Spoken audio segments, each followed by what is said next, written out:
Hello gang, and welcome back to Freakish Fridays. TattooedBiker here, and in tonight's video, I'll be diving into the chilling world of ghosts and the paranormal. I've received 3 fascinating and spine-tingling true ghost stories from you viewers, and I can't wait to share them with you. So, kick back and just enjoy the ride. Hello biker, I have a story. This started around 5 years ago, shortly after my youngest turned 1. I've always been sensitive, but this had started to frighten me. One night I was getting ready to put my youngest to bed. He had fallen asleep on the couch. We kept all the bedroom doors closed at the time as he was walking and already brained himself on the door multiple times trying to close it. I had picked him up and asked my middle, 3-year-olds at the time, to please open the door for me. As I waited for him to come into the hall, I watched as the bedroom door clicked open and swung into the room. I had frozen in shock and only snapped out of it when he asked why I had him open the door that was already open. I had shrugged the question off at the time, telling him I was sorry that I had forgotten that I had already opened it. No door in my house just swings open. It stays exactly where you leave them. When I told my husband, he brushed it off, saying I must have imagined it, or there was a breeze that pushed it open. The next day I tested it, wanting to be sure of what I saw. I left it cracked and carried my youngest back into the same area. The door didn't move. I opened the windows and the door still didn't move. Over the last 5 years, I've seen and heard many things happening in my house. As no one else sees or hears it, they brush me off and tell me that I'm just imagining things. That is until last week. I had given up trying to explain what I was seeing and hearing to my family, since they didn't believe me. I had taken a shower and my husband was watching a movie and eating ice cream with the kids. The lights were off because you can't have a movie night in a fully lit room. When my daughter came back from putting her bowl in the kitchen, she sat down next to her dad. As soon as she pulled her feet up onto the couch, the lamp in the corner of the room turned on by itself. My husband, being the skeptical man he is, thought it was my middle child. He asked if he was back behind the couch, and seconds later, he walks into the room from the kitchen. Now, this is a crank lamp, and you have to really turn the dial for it to light up. I had turned it off before getting in the shower, as I knew they would start the movie without me. When I left the bathroom, my husband looks at me and says, "I think you were right about the ghost." He pulled up the security camera footage, and you can clearly see the light turn on. You can hear him ask for my middle child, and see him enter the room a few seconds later. Now I'm feeling smug that I'll no longer be called crazy, but the activity has picked up quite a bit in this last year, and has started to make me pretty uneasy, especially since my youngest has started seeing the same figure that I see in his bedroom. I just needed to share this somewhere. If you use it, let me know. Thanks again. Signed, Becca. Number 2. Dear TB, this happened to me a few years ago, and I don't mention it often only because it sounds fake and made up, and I don't expect anyone to believe me. I'm sending it to you because the experience has stayed with me for quite some time. A few years ago, I was hanging out with my then boyfriend and friend. Both of them are classic, logic-type guys, whereas I have a healthy respect for the paranormal. They think stuff like astrology is bogus, where I believe in it strongly.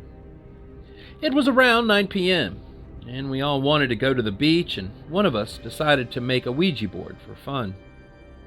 I'll preface this by saying neither of us drink or use drugs.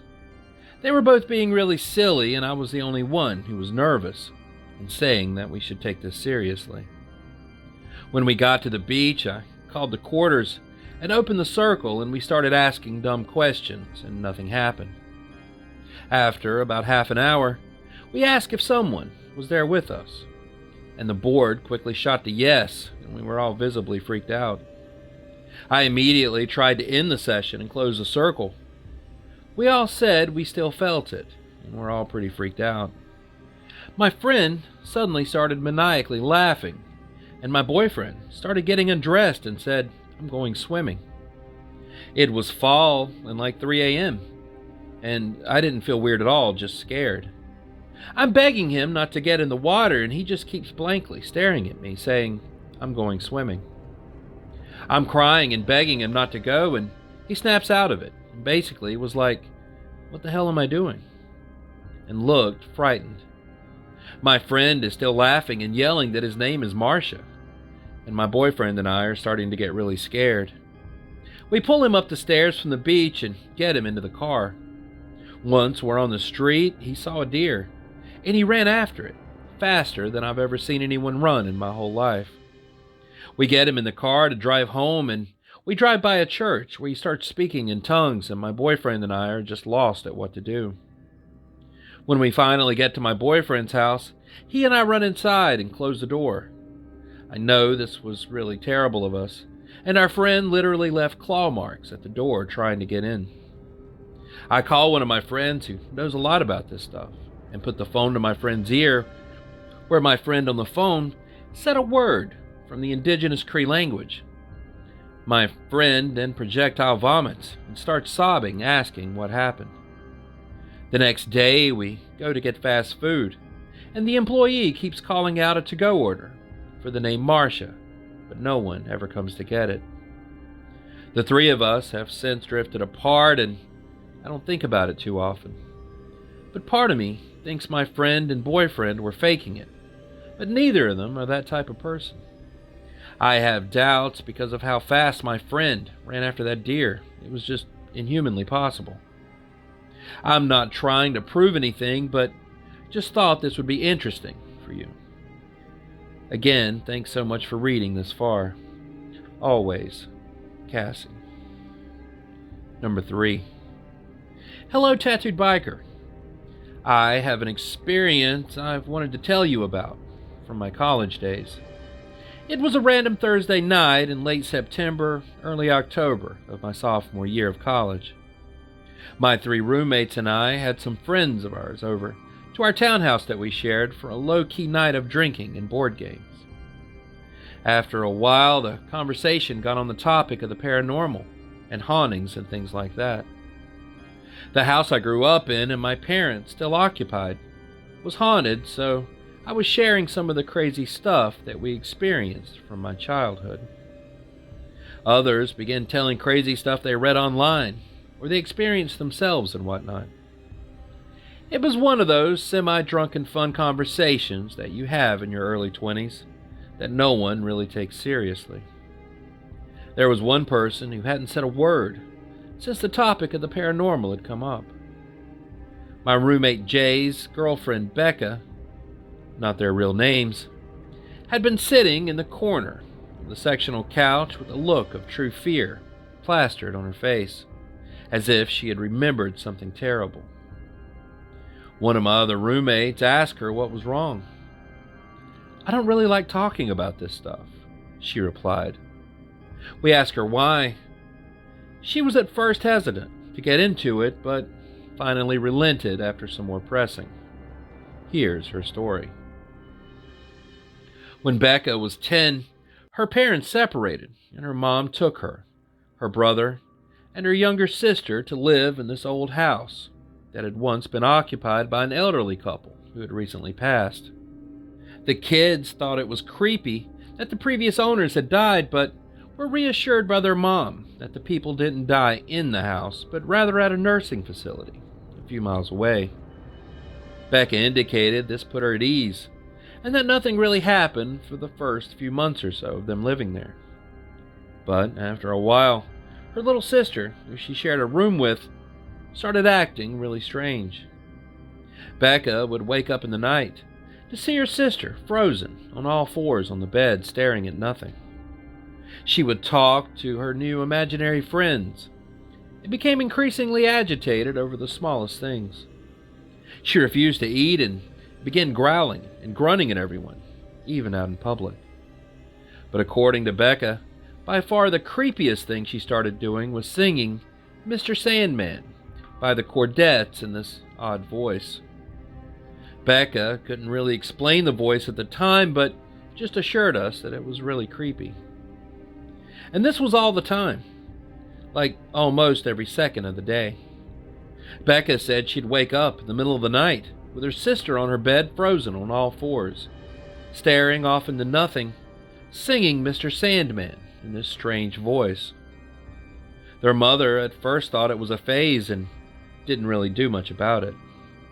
This went on for months until one night, Becca woke up to the sounds of her mom screaming. She looked over and her sister wasn't in bed. She bolted to the door and crashed into her brother in the hallway. They looked down the hall to their mom's bedroom and the door was closed. As they started sprinting to the door, it opened and her little sister comes out laughing and talking to her imaginary friend. They barreled past her to their mom's room and asked her what had happened. Their mom refused to tell them.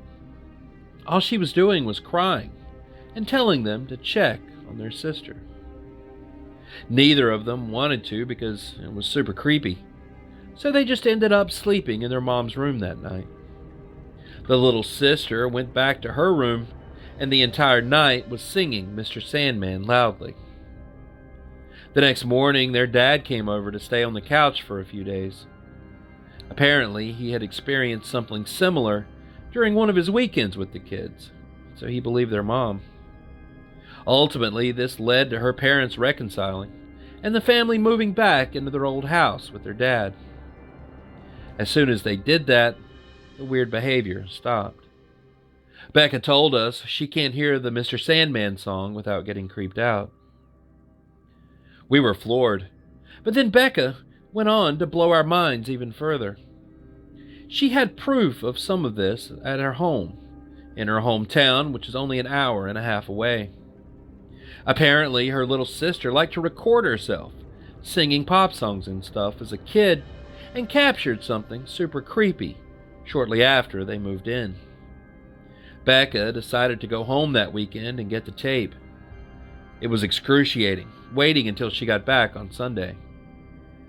Sunday night, she came over with an old Talkboy tape recorder from Home Alone 2 and the tape. You had to listen with headphones because apparently it was pretty faint, so we had to take turns. When it came to my turn, I couldn't believe it. The tape starts pretty innocuous. You hear a sink running and dishes clanking against one another. Someone is obviously doing the dishes. It sounds like the mother doing dishes and humming to herself. The humming begins to shift into singing. Then it's Mr. Sandman. The woman's voice softly sings, "Mr. Sandman, bring me a drink." Then Becca's sister starts singing, but is messing up the words. Then she says, "Mommy, how does the Mr. Sandman song go?" A different woman's voice speaks. "Well, sweetheart, it goes, 'Mr. Sandman, bring me a drink.'" The original woman's voice is still singing at the same time. Then she stops and says, "Earl, I think the little one can hear us." The tape then has all these weird growls and static noise, and then suddenly cuts out. It was the creepiest thing that I've ever heard. It still gives me chills just thinking about it. Thanks for reading. All the best. Signed, Dan. And there it is. 3 true viewer experiences with ghosts and the paranormal. I hope you enjoyed these spine-chilling stories and found them as intriguing as I did. If you have any personal stories or suggestions for future videos, drop them in the comments down below. Don't forget to hit the like button and subscribe for more unexplained and unsolved content. So until next time, stay curious, stay vigilant, stay safe, and I'll be seeing you on down the road a ways. Biker.